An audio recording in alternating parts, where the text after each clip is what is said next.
দর্শক, অর্থ বাণিজ্যের পাশাপাশি আজ আমরা আলোচনা করব এলডিসি গ্র্যাজুয়েশন এবং এর চ্যালেঞ্জ নিয়ে। আমাদের সঙ্গে ভার্চুয়ালি যুক্ত আছেন নিট পোশাক শিল্প মালিকদের সংগঠন বিকেএমই এর সভাপতি মোহাম্মদ হাতেম। মোহাম্মদ হাতেম, এ সময়ের বাণিজ্যে আপনাকে স্বাগত। জি ধন্যবাদ, আপনাদেরকে ধন্যবাদ এবং স্বাগত। এই যে অন্তর্বর্তী সরকার বলছে 2026 সালেই এলডিসি গ্র্যাজুয়েশন করবেন, কিন্তু আপনারা কিছুদিন আগে বলছিলেন যে আপনারা এখনো প্রস্তুত নয়। তো এখন আপনাদের অবস্থানটা কি? আমরা এখনো বলবো যে আমরা প্রস্তুত না, এবং আমরা ব্যবসা বাণিজ্যের বর্তমানে বিশেষ করে রপ্তানি খাতের যে পরিস্থিতি, তাতে কোনোভাবেই এলডিসি গ্রাজুয়েশনে যাওয়ার মতো পরিস্থিতি বা পরিবেশ আমাদের নেই। তবে সরকার যেটা বলছেন যে 3টা সূচকেই বাংলাদেশ কোয়ালিফাই করে, তো সেই সূচকগুলি নিয়ে আসলে এগুলি নিয়ে তো আর আমাদের অত বোঝার সুযোগ নাই কোন সূচকে কিভাবে কোয়ালিফাই করেছে। বাট বাস্তবতা হচ্ছে আমরা যে পরিস্থিতি রয়েছি সেই পরিস্থিতিতে এলডিসি গ্রাজুয়েশনে যাওয়ার মতো পরিবেশ পরিস্থিতি আমাদের নেই। আর এলডিসি গ্রাজুয়েশনে গেলেও এরপরে যে সমস্যাগুলি হবে, এইগুলি সমস্যাগুলি সমাধানের বা রপ্তানি খাতের যে নানা রকমের প্রতিবন্ধকতা আসবে, এইগুলিকে মানে উতরে ওঠার জন্য বা এটাকে ওভারকাম করার জন্য কি কি পদক্ষেপ আমাদের নেওয়া দরকার, সরকারের নেওয়া দরকার, এগুলো নিয়েও কিন্তু আমাদের সাথে কোনো আলোচনা সরকারের সাথে হয়নি। তো সুতরাং আমি মনে করি যে এলডিসি গ্রাজুয়েশনের যেতে হলেও যদি সরকার সিদ্ধান্ত নেয়, তো অবশ্যই আমরা ব্যবসায়ীরা সরকারের সাথে আমাদের ওই অ্যালাইনমেন্টে আমাদেরকে থাকতে হবে। কিন্তু থাকতে হলে তাহলে একটা রোডম্যাপ অবশ্যই আমাদের জন্য থাকা উচিত, যে সরকার কোন রোডম্যাপে কিভাবে আমাদেরকে এলডিসি গ্রাজুয়েশনে নিয়ে যাবে। জি, আপনার কাছে জানতে চাই যে এলডিসি গ্রাজুয়েশনের পর বৈশ্বিক কোন কোন চ্যালেঞ্জের মুখে বাংলাদেশ পড়বে বলে আপনার মনে হয়? আপনি দেখেন যে বাংলাদেশ কিন্তু রপ্তানি খাত কিন্তু এলডিসি গ্রাজুয়েশনে যদি যায় তাহলে সবচেয়ে বেশি ক্ষতিগ্রস্ত হবে। তো সেই ক্ষেত্রে যেমন আমার ধরেন জিএসপি সুবিধা থাকবে না, অন্যান্য যে সুবিধাগুলি নানাভাবে অনেক কিছু আমাদের তখন কমে যাবে। তো কমে গেলে পরে সেটা আমরা কিভাবে কাটিয়ে উঠবো।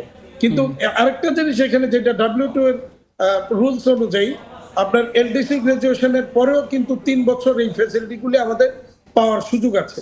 কিন্তু বাংলাদেশ ব্যাংক কি করলো, গত বছর ফেব্রুয়ারি মাস থেকেই কিন্তু আমাদের নগদ সহায়তা বন্ধ করে দিল। তো এইটাও কিন্তু আমি মনে করি একটা ভুল সিদ্ধান্ত ছিল, যার কারণে আপনি যদি দেখেন বিটিএমএ বলছে যে তাদের বিশাল পরিমাণে সুতা স্টক এখানে পড়ে গেছে। এই স্টকটা পড়ে যাওয়ার কারণে ওনারা আবেদন করলেন, কিছু ভুল তথ্য মিথ্যা তথ্য দিয়ে বেনাপোল দিয়ে সুতা বন্ধ করে দেওয়ার একটা আবেদন করলেন। তার প্রেক্ষিতে বাণিজ্য মন্ত্রণালয় এবং এনবিআর এই বেনাপোল দিয়ে সুতা আমদানিটা বন্ধ করে দিল, যার ফলে আমাদের যে ছোট এবং মাঝারি আকারের যে শিল্প প্রতিষ্ঠান, মানে গার্মেন্টস শিল্পগুলি যারা আছে, তারা কিন্তু বিশালভাবে ক্ষতিগ্রস্ত হবে।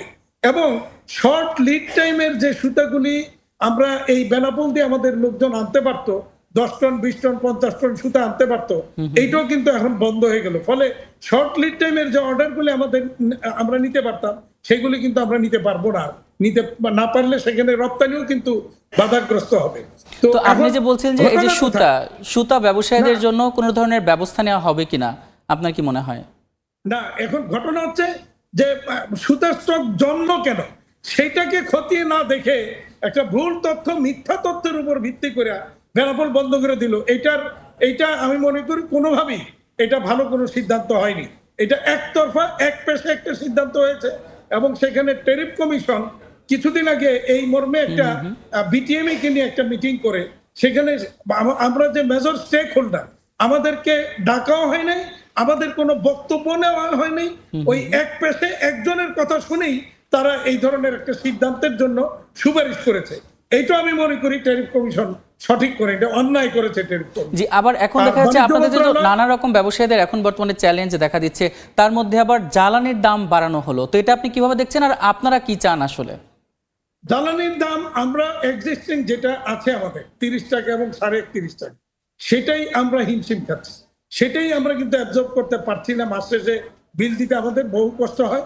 তারপরে নতুন করে বর্ধিত রেটে তো দেওয়ার প্রশ্নই আসে না, যদিও আমাদের পুরনো কাস্টমারদেরটা আগের জায়গায় রয়েছে।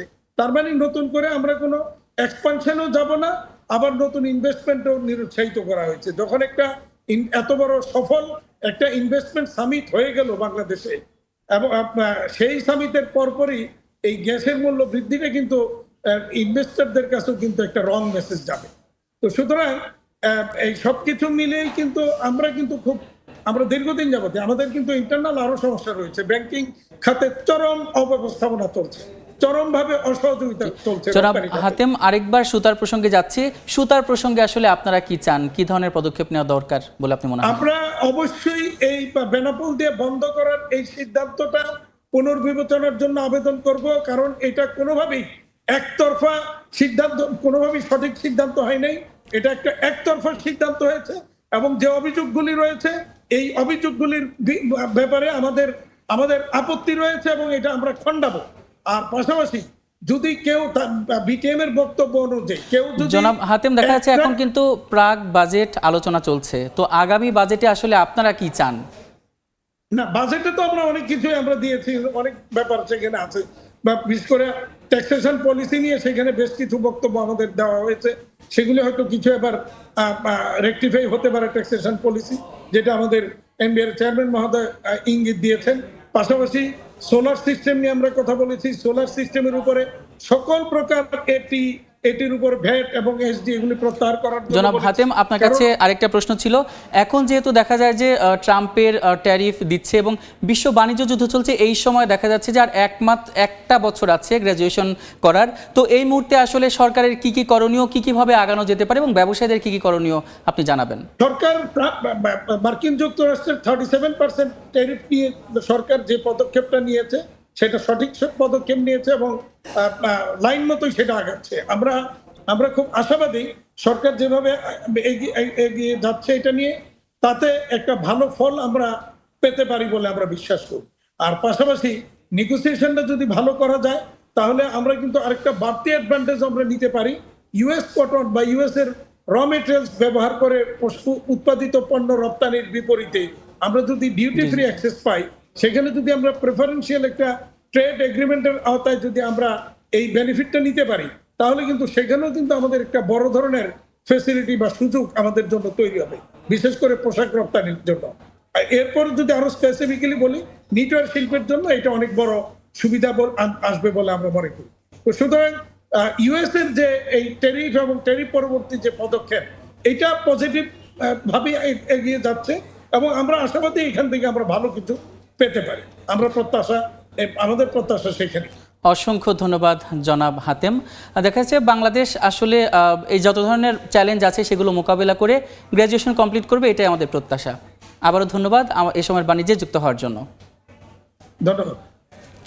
আমরা এতক্ষণ আলোচনা করছিলাম বাংলাদেশের এলডিসি গ্র্যাজুয়েশন এবং এর চ্যালেঞ্জ নিয়ে। এজন্য আমাদের সঙ্গে সরাসরি ভার্চুয়ালি যুক্ত ছিলেন জনাব হাতেম।